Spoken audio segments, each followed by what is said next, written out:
Você está na Virtual. Muito mais que conexão. Uma questão de estilo.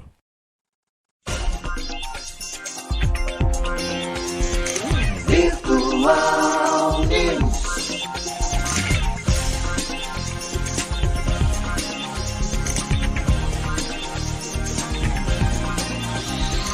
Virtual Notícias. Traz a informação.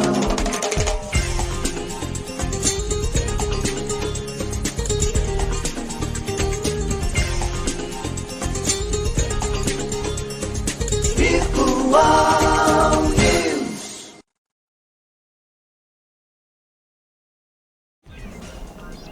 Nove horas mais 48 minutos. Um bom dia para você. Começa agora o Virtual News desta quarta-feira, dia 22 de março de 2023. Um bom dia aos poderes constituídos, ao Executivo, ao Legislativo e ao Judiciário. Um bom dia especial a você que faz parte do quarto poder, que é a sociedade organizada. Ter quarta-feira, dia 22 de março de 2023.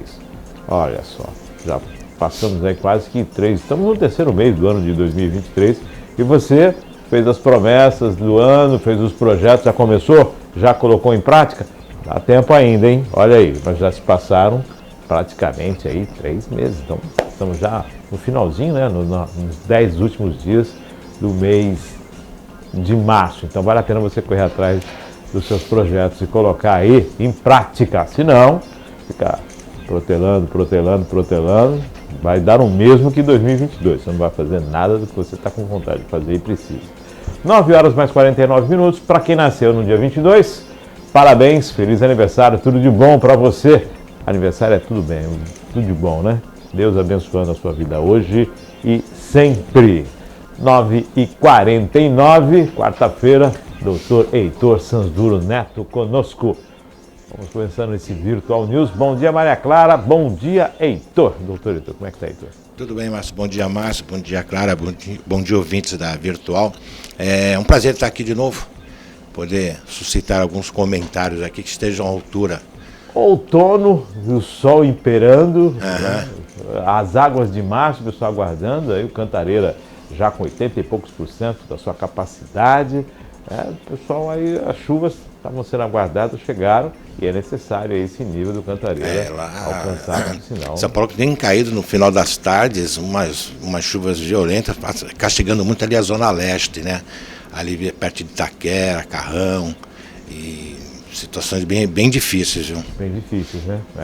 Mas enquanto não arrumarem a parte do fluvial interno, né? Embaixo, drenagem, essas coisas, isso sempre vai ocorrer. Isso vai acontecer. Há um crescimento habitacional. Também. É totalmente desproporcional, é verdade. Se faça essa questão. Nós tivemos isso por aqui na Baixada, tem essa situação. Santos, né, viveu um fim de semana aí, de chuva torrencial e alagamento total, né? Foi. Totalmente transbordando, ruas totalmente alagadas, situações que não se imaginavam. Porém, com as fortes chuvas, isso veio para ficar, né, Heitor? É verdade. Uma realidade. Mas é que nem você falou, né? O crescimento populacional, ele acaba não tendo infraestrutura, né? E também o mau cuidado da parte dos responsáveis acaba gerando tudo isso aí. Infraestrutura necessária. É lógico. 9 horas mais 51 minutos. Vamos à matéria desta manhã de quarta-feira. Quarta-feira ensolarada. Principais notícias desse dia 22 de março de 2023. China e Rússia reforçam aliança contra potências ocidentais. A China e a Rússia reforçaram a aliança contra as potências ocidentais. O presidente chinês Xi Jinping e seu colega russo Vladimir Putin se encontraram em Moscou ontem, na terça-feira. Olha a fotinha deles aí, ó. Heitor, não vou chamar de Guerra Fria, não é a Guerra Fria, mas são posicionamentos antagônicos e mostrando força. É mais ou menos aquela dança que para situar as posições, né? De um lado o pessoal junto com a Ucrânia, de outro lado o pessoal junto com a Rússia, China e Rússia. Muitos países têm relações comerciais com o tigre asiático, né, e com o grande urso. Então fica aquela pergunta, né, até onde vai É a famosa guerra de interesses, né? Sim. Isso aí não tenha dúvida. O posicionamento da China junto à Rússia é para bater de frente com os próprios Estados Unidos, que é onde o mercado econômico é o que mais tem a divergência entre os dois, né? Você vê agora também que o próprio Japão, o presidente japonês, primeiro-ministro, né?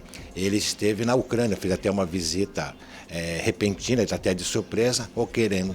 É o seguinte, é um querendo mostrar força com o outro, é que nem você acabou de falar no início.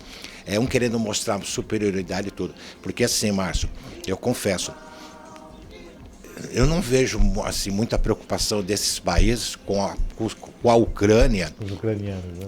Ou com os cidadãos ucranianos, né? Eu vejo mais interesse assim, ó, eu tenho mais, eu posso mais, não, eu posso mais, e eles acabam utilizando infelizmente, a própria Ucrânia, como também foi no Iraque, como foi em todas as guerras. Todas as guerras é sempre para você mostrar que eu quero ajudar. Márcio, ninguém sai ali ajudando aqui, né? A gente fala, estão mandando caças, estão mandando bombardeios, balas, estão mandando uma série de armamento. Isso vai ser tudo cobrado, isso não tem como. Até mesmo a destruição daquele país, alguém vai ter que começar a construir. Quem vai reconstruir? É a própria... Próximo, e aí o que acontece? Endividamento, Márcio. Infelizmente é isso. É que nem você acabou de falar. É cada um querendo ter vantagem em cima do outro. Ó, eu sou poderoso, sou melhor. E quando teve uma época também do Trump com o presidente Putin, do desarmamento das bombas atômicas, né? Me parece que os Estados Unidos, ele desativou 1.300 ogivas, né? E 2.000 e poucas ogivas, e a Rússia 1.000 e pouca. Aí falaram, puxa, mas está tendo uma desigualdade. Um cientista já falou, basta praticamente umas 4 ou 5 bombas atômicas para destruir o mundo. Destruir o mundo, não precisa de 1.000 e poucas, não. Você soltou algumas, já então começa. Você vê, eu tenho mais, é tudo jogo É um de botão interesse. de cada lado, o cara vai apertar aqui, o outro vai apertar em reação. E quem lá. acaba pagando, infelizmente, é o povo, né? Havia nós falamos isso aqui já alguns dias atrás, a respeito de um relatório dos militares americanos quanto ao avanço da China na ocupação, né, comercial. A ocupação comercial. Há um avanço da China na América Ocidental na questão do relacionamento com os países e a dependência financeira que ela acaba criando, né, e os investimentos que ela acaba fazendo. E os Estados Unidos se preocupou com isso. Olha, peraí, estão avançando. O que ele também fez, né, por muitas décadas. E agora há um enfrentamento entre o tigre asiático e o tio Sam. Não tenho dúvida, mas o que também acontece é o seguinte, né? A mão de obra na China é escravidão praticamente, né? Não existe direito trabalhista na China, né? Não existe. O cara vai trabalhar, se ele produzir 10, 100, 1.000, ele vai receber aquilo o pagamento é sustenta e começa a trabalhar. Essa é a fundamentação deles. É isso, qualquer país consegue crescer. Não dá para você competir com uma condição dessa. Lógico que não.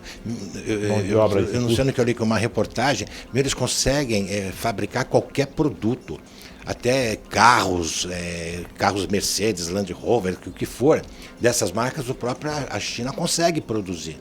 Ela faz igualzinho, impressionante. Então, é o grande tigre, é um grande mercado consumidor, tem interesse, né? Lógico que sim. Putin tem um forte aliado. E mesmo porque também agora, né, com totalmente essa desproporcionalidade da América, ele também está sofrendo, a própria Rússia está sofrendo também restrições, né?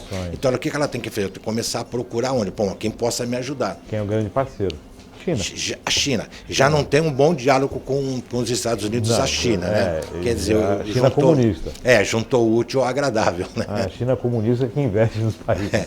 É interessante. Não, é verdade. E muitos dizem que na época de Trump era diferente, né? Acho que o Biden é um pouco mais maleável e tem uma diplomacia maior. Né? Ele é empresário, né, Márcio? Você falou tudo. Vamos a mais uma matéria nesta manhã de quarta-feira. Maria Clara conduzindo para a gente. Ex-juiz federal flagrado dirigindo Porsche Cayenne de Eike Batista é preso no Rio. O ex-juiz federal Flávio Roberto de Souza, de 60 anos, condenado à prisão por peculato e fraude processual, foi preso na manhã de ontem, dia 21, pela Polícia Federal na Cidade Nova, região central do Rio de Janeiro. Souza ficou conhecido em fevereiro de 2015, quando foi flagrado dirigindo o Porsche Cayenne do empresário Eike Batista, que o magistrado havia mandado apreender. Ele guardava esse e outros 2 carros de Eike na garagem do próprio apartamento, na Barra da Tijuca, zona oeste do Rio. O então magistrado também mantinha na casa de um vizinho um piano de Eike. O carro dava dinheiro apreendido na casa do empresário. O juiz, que atuava na terceira Vara Federal Criminal do Rio, foi inicialmente afastado pelo Conselho Nacional de Justiça do processo que tinha Eike Batista como réu. Em 2017, Souza perdeu o cargo na magistratura. O ex-juiz foi condenado em segunda instância à prisão por peculato, crime que ocorre quando o servidor desvia os recursos e bens públicos, e fraude processual em dezembro passado. A decisão foi do Tribunal Regional Federal da 2ª Região, por isso foi levado à prisão nesta terça-feira. Bom, tá aí. Segunda instância, recluso, sem Porsche, sem nada. Ué, mas ele está preso? Tem trânsito em julgado? Tá em segunda. Mas já foi transitado em julgado? Não? Já acho. Volta aqui pra gente, Maria Clara. Não. Acho que a decisão aqui está em segunda, né? O juiz foi condenado em segunda instância à prisão por peculato. Foi com o vereador, a fraude, foi levado à prisão. Não, tá. tá. Tá preso, tá Não, preso, não. tá preso. Fica? Tá, né? Tá preso. É, comportamento meio... É estranho, né? Porque Estranho. você... eu não entendo, Heitor, essa situação em que a pessoa se acha acima de qualquer condição, né? Se acha o Supremo, o Deus. Porque um carro desse que chama atenção, situações como essa que chamam atenção, e um homem que se imagina ter toda a condição e ser uma pessoa proba, uma atitude assim, e sem a menor preocupação. Você pegou o carro e foi andar, passear com o carro. Quer dizer, um carro que chama atenção, todos conhecem. Eike Batista, todo mundo de olho em cima. E o cara ainda pega o carro e vai passear. Ainda mais pela grandeza da demanda, né? Porque daquelas famosas empresas XXX, né? Isso, bancos aí correndo atrás, bancos e prejuízo tudo. mais. Realmente eu não sei qual a finalidade, porque às vezes quando o cliente tem que ficar como depositário, nossa, os caras ficam apavorados. Apavorado. Bom, mas eu vou ficar depositário, o bem está na casa da pessoa, você fica sendo o responsável. Você solicitou, a liminar foi concedida. Realmente eu não... Quer dizer, procedimento e o juiz assim. ser depositário? Mas eu não sei o que falar. Eu vou dar uma voltinha de carro para carregar a bateria. Não tem o que falar. Vou dar uma voltinha só para carregar a bateria. Fica a matéria e a critério de todos que aquele lê. Mas porque assim, realmente eu chegar e falar, tá certo, tá errado, não precisa nem São falar atos se que tá a gente certo, fica- tá errado. Né? São atos que deixam a gente boquiaberto, né? Você vai comentar o quê? Realmente. Bom, existem magistrados e magistrados. Né? Não, tem muito magistrado bom Muito mesmo, bom. tem bom mesmo, tem, assim, como toda a área, mas assim, são profissionais, são ilibados e tudo, eu não tenho o que reclamar. Mas quando você entra com uma demanda, ou você vai ganhar, Ou você vai perder. Eu falo de demanda, que é o cliente, quem perde mesmo é o cliente, não é o advogado, porque para ele estar representando, ele tem que ter para ele entrar com uma demanda, ele precisa de um advogado. Agora é o seguinte, existe na proporção, ou você vai ganhar, vai perder. Perdendo, você tem as instâncias superiores para discutir. Ele não ganhou nem perdeu, né? Porque ele era o juiz do negócio. Aí no caso era como depositário, né? Foi apreendido os bens, ele está alegando que em virtude para não estragar, ficar embaixo do sol e tudo, não é isso? Que ele acabou resguardando aquele bem na casa dele. Deu uma voltinha para carregar a bateria do carro. É isso aí, Para não ficar bateria. Vamos para a próxima. Tem muito o que falar. Mas, Maria Clara, Fica próxima com ela. matéria. Vamos carregar a bateria, porque a bateria descarregada é um problema. Horas após a ordem de soltura, a prisão de Youssef é novamente decretada. O juiz Eduardo Fernando Apio, da 13ª Vara Federal em Curitiba, decidiu manter a prisão do doleiro Alberto Youssef, um dos delatores da Operação Lava Jato.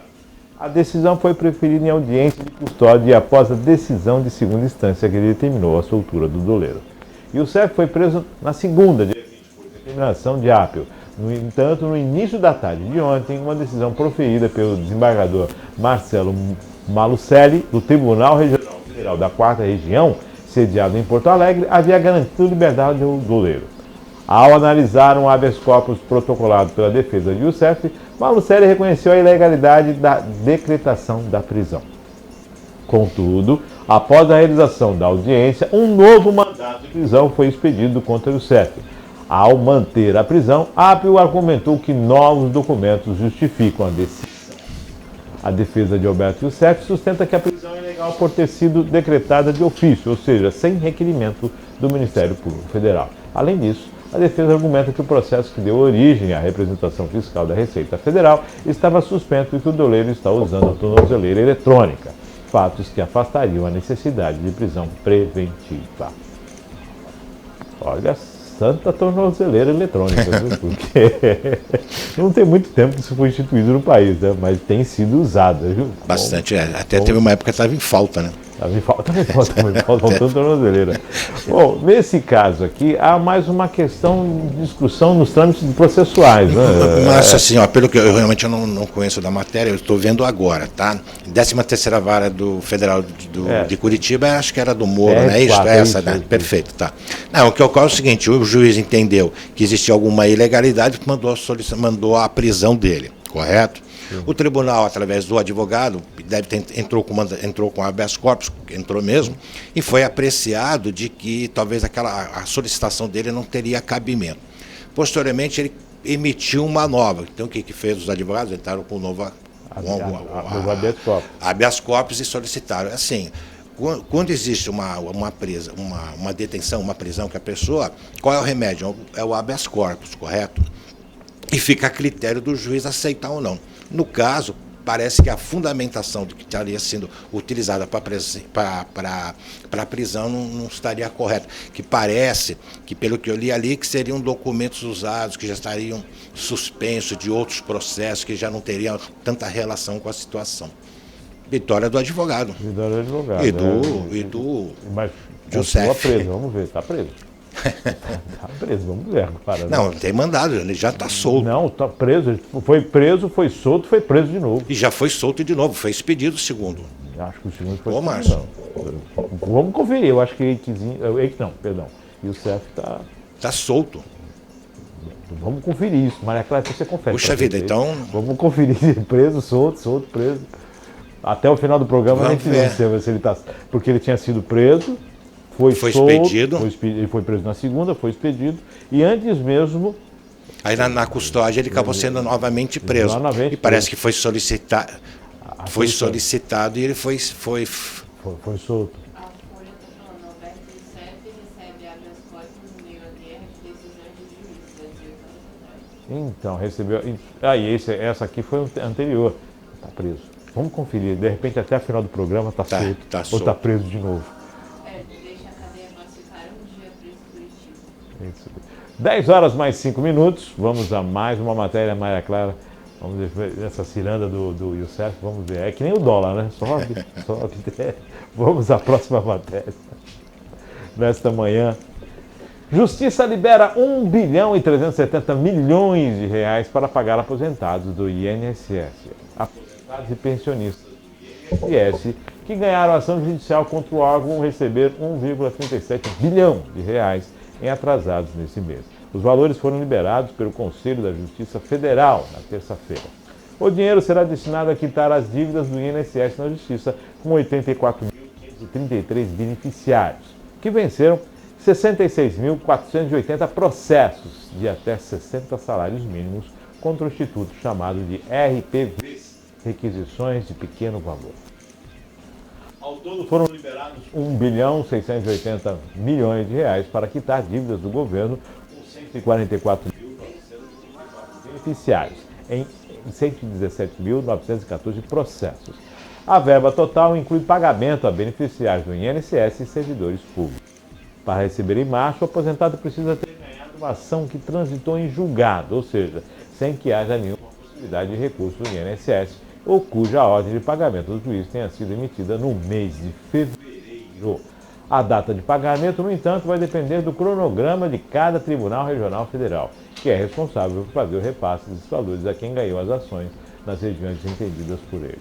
Em geral, o processamento dos valores tem duração de 10 dias e começa a ser feito automaticamente logo após a liberação do dinheiro pelo CJF. Essa etapa é a abertura das contas do Banco do Brasil e na Caixa Econômica Federal.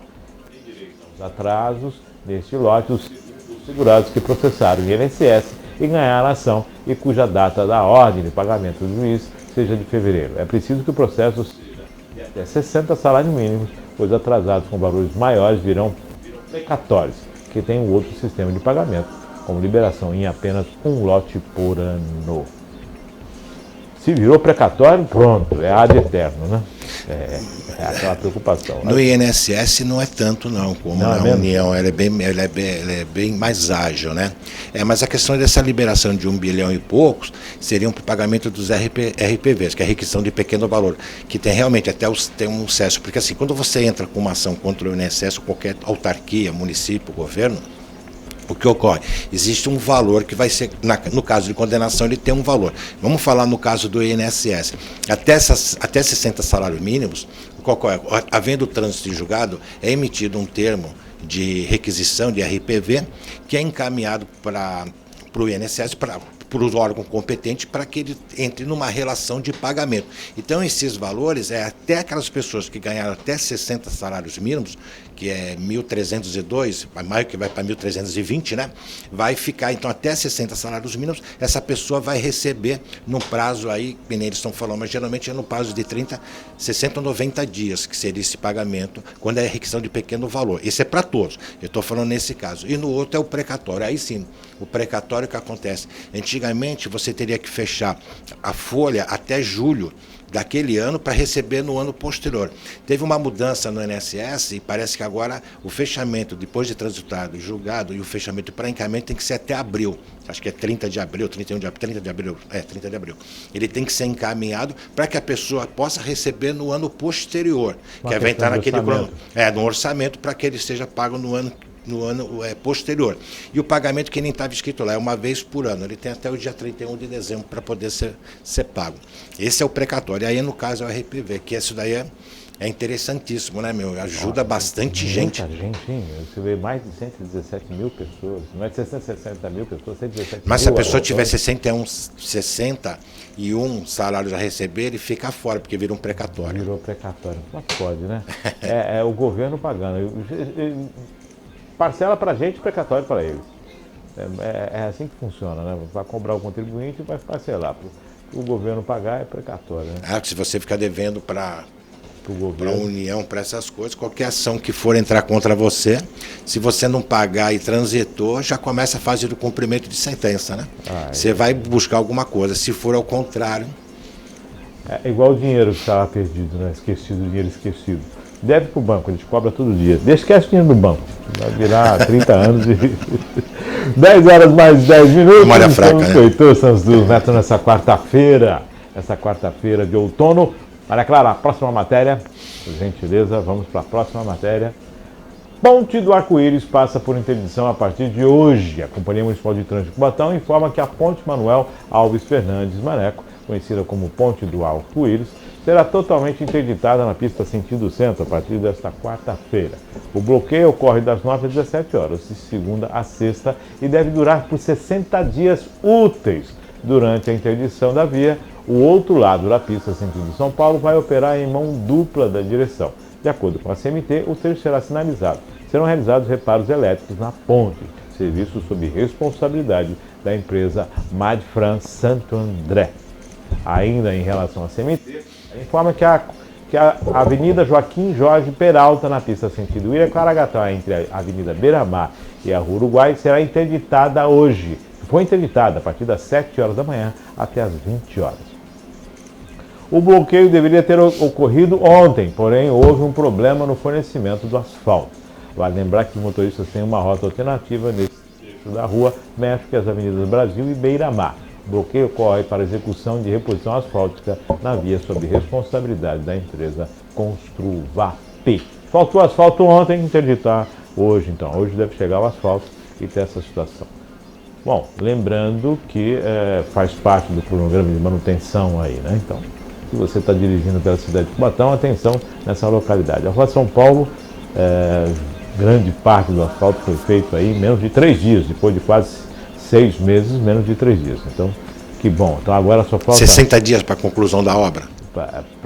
Para esse trecho são 60 dias. Para São Paulo tem mais alguma coisa que a gente aguarda, é a pintura e finalização. Mas nesse trecho que houve essa mudança na saída em sentido centro-polo industrial, é bom ficar atento. 10 horas mais 12 minutos, falando ainda em Cubatão, ontem nós tivemos sessão na Câmara Municipal de Cubatão, onde foi apreciado, né, o pedido de cassação do prefeito municipal, o processo, né, o pedido de aceitação do processo de cassação. Foi rejeitado pelo plenário por 8 votos a 4, 8 votos contrários à tramitação e 4 votos favoráveis. Com isso, o processo não foi aceito pelo Legislativo e o assunto se encerra. Então, nós tivemos ontem, não houve a ordem do dia, perdão, não houve o expediente da mesa, né? Já foi feita a inversão de pauta e entraram logo na ordem do dia. Era o primeiro projeto a ser analisado, era esse pedido de cassação, que foi quem o autor e quem protocolou o pedido foi o vereador Rochinho, que fez esse pedido com a cassação do prefeito. Bom, isto posto, a Câmara votou, rejeitou e agora segue o trâmite natural das coisas, ou seja, no Legislativo não existe mais, continua aí a matéria no Ministério Público que deu entrada, que o pedido foi baseado no relatório do MP, no pedido do MP, né, e do Tribunal de Contas. Então é a regra do jogo, né? Não tem que falar. Votou. Não foi aprovado. Não foi aprovado, maioria base de apoio estava lá, 8 a 4, e é assim caminha a humanidade, né? Não tem o que fazer. Não tem nem o que comentar. Não tem nem o que falar. Muitos já imaginavam que o placar seria diverso, óbvio, tem base de apoio, é para isso, né? Essa é a composição no município, é a composição no Estado, é a composição na federação. O jogo político é este, né? E o voto na casa é um voto político. Desta forma, com a apreciação do projeto, a Câmara não prevaricou, ela analisou a matéria. Então já cumpriu seu papel também. Não houve prevaricação, houve uma denúncia, houve uma apuração do Ministério Público, há um processo, então a Câmara, diante de todas essas informações, tem que tomar um posicionamento. E a análise de um projeto como esse vai de encontro com a necessidade da Câmara em agir. E ela não prevaricou. Isto posto, vida que segue. 10 horas mais 14 minutos, mas é claro, temos mais alguma coisa nesta manhã. Que maravilha, nós encerramos rapidíssimo, hoje estamos velozes. Estamos velozes? Ah, que maravilha! Que maravilha! 10 horas mais 15 minutos. Heitor, há sempre uma preocupação nesse período de chuva em relação ao consumidor, em relação aos seguros. Seguros de veículos, seguros de casa, porque o sujeito está ali, daqui a pouco começa a chover, quando ele vê, ele está no meio da inundação. Ah, mas o seguro cobre, o seguro não cobre, o seguro... São matérias que é necessário que a pessoa observe no ato da assinatura. Mas há recurso para isso, há condição para isso. Aproveitando que você está aqui, você conhece a matéria. Você acabou de suscitar bem, né? Na hora da assinatura da confecção, que você vai assinar o contrato, parece brincadeira, mas você tem que dar uma lida, porque se tiver alguma coisa ali que seja diversa do que você imagina e você cravou sua assinatura, você acaba tendo que responder pelo que está constando ali no contrato, certo? Existem alguns julgados que falam que, assim, quando o caso de inundação de tal, por força maior, até você estaria como discutir com a seguradora da possibilidade de receber aquele valor ou não. Agora, vamos supor, está aquela área alagada e você está com o teu carro parado, você está numa situação cômoda. Aí eu vou tentar atravessar. Automaticamente, porque você acabou achando que você está resolvendo um problema, você está acabando com 2 problemas. Se o seu carro está segurado, o seguro não vai pagar, porque você acabou forçando uma situação que não era o correto você fazer. Você está pondo em perigo a sua vida primordial, que às vezes acontece muito, da pessoa tentar atravessar uma ponte, atravessar algum alagado e ali acabar sendo um rio, levar o carro e várias pessoas já virem morrer. Então não tem como, você acabou forçando uma situação que não o deveria. Então, fatalmente a seguradora não vai te ressarcir.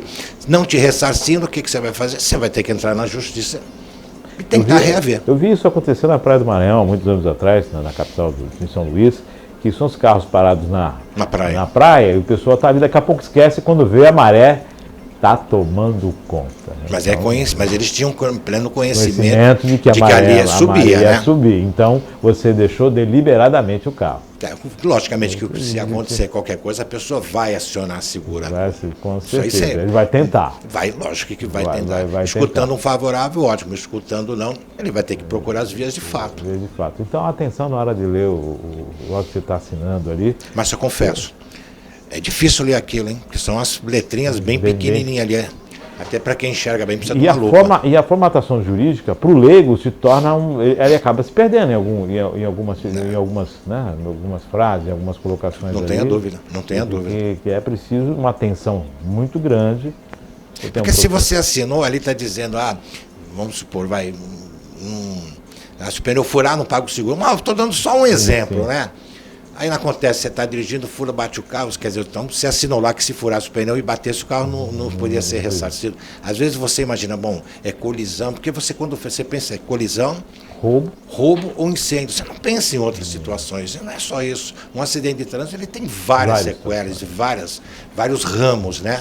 Então você teria que ficar bem a par daquilo que você... do que você está assinando. Né? Lembrando, então, se você estiver diante de uma enchente, de um alagamento... Não forçar. A decisão é sua, mas junto com a decisão vem a responsabilidade. Você está num lugar seguro. Se vai forçar a travessia, se der ruim, como dizem, a responsabilidade é sua e o risco aí do seguro analisar. Opa! Praticamente você provocou aquilo, né? Você sabia dos riscos e você assumiu e acho que, antes de mais nada, né, até falar para a população, não é só o perigo do dano material, né? É o dano pessoal, né? Mas já imaginou às vezes você naquela pressa, você imagina, eu consigo, né? Aí ali é um córrego, você não tem nem noção do que é, porque às vezes um córrego, ele pode ser de um espaço de 1 metro, mas a força da água é tão intensa e tão forte que ela acaba, aquilo vira... Leva o carro, leva a pessoa, leva tudo, e você acaba perdendo uma vida, vai achar daqui a... Nossa... Não, realmente, você em primeiro lugar, né? Atraso vai ocorrer, vai parar e não tem como, né? Não tem como. Então é bom, bem lembrado. 10 horas mais 19 minutos. Chegamos ao finalzinho desse programa de hoje de uma forma rápida, ligeira, rasteira. Falando, o governo federal anunciou novamente que em maio o salário mínimo... 1.320. 1.320. O Haddad está tentando fazer o arcabouço fiscal, o pessoal está tentando buscar de várias formas esse valor. Essa questão do consignado também está em discussão, deve ficar abaixo dos 2%. Tem conversa hoje com o Copom, tem conversa hoje com os bancos. E o pessoal aí do consignado que, através do INSS, estão torcendo para que se resolva isso lá, o que os bancos suspenderam os empréstimos. Você não tem a garantia do recebimento. Inclusive o Banco do Brasil e a Caixa Econômica Federal. Cortou tudo. Se o governo suspende contra o próprio governo, imagina os bancos privados, né? Então vai ter essa discussão aí, puxão de orelha no Lupe, que mais uma vez falou demais e acabou criando uma situação. Quer dizer, agora vamos tentar ajustar e provavelmente ficar na faixa dos 2%. Essa é a análise, né? Lula também está discutindo essa questão da Selic, que como pode conter isto, o país precisa crescer, a taxa de juros, a inflação, tudo isso está nessa discussão aí nesta quarta-feira. Estamos aproximando dos 100 dias de governo. Mas ele só vai se manifestar depois da volta do retorno da China, não é isso? Isso. Ele começou a falar. Mas acho que não é toda a matéria, né? Não é toda não, ela, né? E assim, 100 dias de governo. Então, o pessoal está correndo ali nas cadeiras ali para ver se faz alguma coisa, porque com 100 dias de governo vai ter uma parada de observação, né? É engraçado, né, Márcio? Quando você é a pedra é uma coisa, mas quando você é a vidraça é outra. Né? É outra. Opa, vai pisar no freio de arrumação, olha como é que está a situação. Quem foi bom, quem não foi bom, ups. E todos têm que ser cautelosos, né? Volta para a prancheta. Então, alguns ministros aí acabaram excedendo, indo com muita sede ao pote, e ele já falou, muitas coisas têm que ser conversadas com a Casa Civil, com a Haddad e com a Tebet, para a coisa poder andar. Mas a decisão é dele. A decisão é do Lula. Até essa questão dos projetos que iniciaram, inclusive no governo Lula, que tem continuidade, até isso está sendo discutido. Pelo monte está sendo discutido novamente agora. Então, tudo isso tem uma nova formatação aí. Lembrando que esse ano o orçamento do governo federal é o orçamento feito pelo governo Jair Bolsonaro. A partir do ano que vem é do governo. É do governo dele. Aí já estão preparando o PPA do ano que vem. 10 horas mais 22 minutos. Heitor, chegamos no finalzinho. Agradecer mais uma vez, Márcio, pela presença e pela paciência dos ouvintes aqui. E agradecer a você, a Clara e aos ouvintes. Um bom dia para todos. Legal. Ó, vai começar na virtual, o virtual sobre o empreendedorismo, sobre a Feira da MAEC, que acontece no dia 7 de maio. Você vai acompanhar aqui a participação dos empreendedores que vão estar na feira. Vem aí também o Panorama, o programa de debate, um debate franco e direto aqui na virtual. Semanalmente, um panorama para você que começa também em abril, mês de aniversário também é virtual. 10 horas mais 22 minutos, agradecendo o diretor Heitor Sanzduro Neto, agradecendo a Maria Clara, agradecendo a sua audiência, desejando uma excelente quarta-feira para você, ensolarada. E se você tem dinheiro no INSS para receber, sorria! Sorria! Tem mais 117 mil sorrindo com você nesse momento, com certeza. Fique com Deus, daqui a pouquinho na rede social, no canal no YouTube e para você poder compartilhar e rever o Virtual News. Até amanhã, às 9h30 da manhã, com mais um Virtual News, se Deus quiser.